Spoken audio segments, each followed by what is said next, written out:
Good day mga kabahite, gagawa ako ng dog ladder para sa aking senior dog para mabilis siya makakyat sa kama.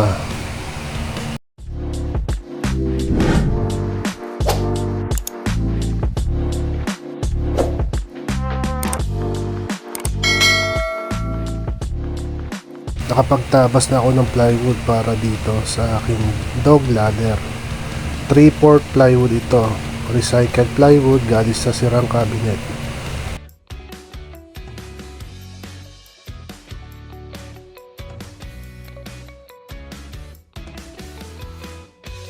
Gumamit ako dito ng electric nail gun para temporary may kabit ko yung mga plywood. Mamaya gagamitan ko ito ng wood screw para mas matibay. Napaka-importante na meron tayong suot na PPE o salamin sa mata kapag gagamit tayo ng nail gun para sa proteksyon na rin natin to sa mata.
Sa puntong ito, malapit ko na matapos yung step ladder ng aso ko.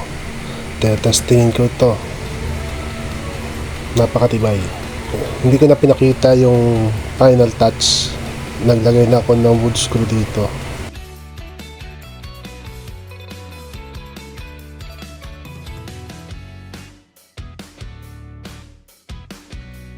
Kaya dito, tuturuan ko siya kung paano gamitin yung kanyang step ladder. Na una, nahihirapan siya. Hindi niya alam yung anong gagawin. Pero nung malaon, nagawa ko rin. Nagawa niya rin ang tama. Ayan. Madali na siya makakaakyat niyan. Paulit-ulit ko siyang tinuruan hanggang sa makuha niya yung diskarte.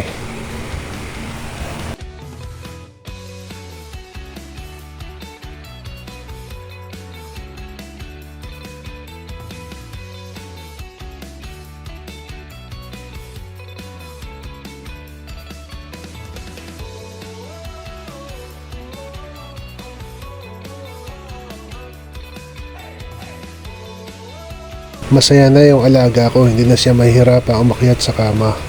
Nilagyan ko rin nga pala ito ng rubber matting para hindi siya madulas. Yun lang guys, salamat sa panonood.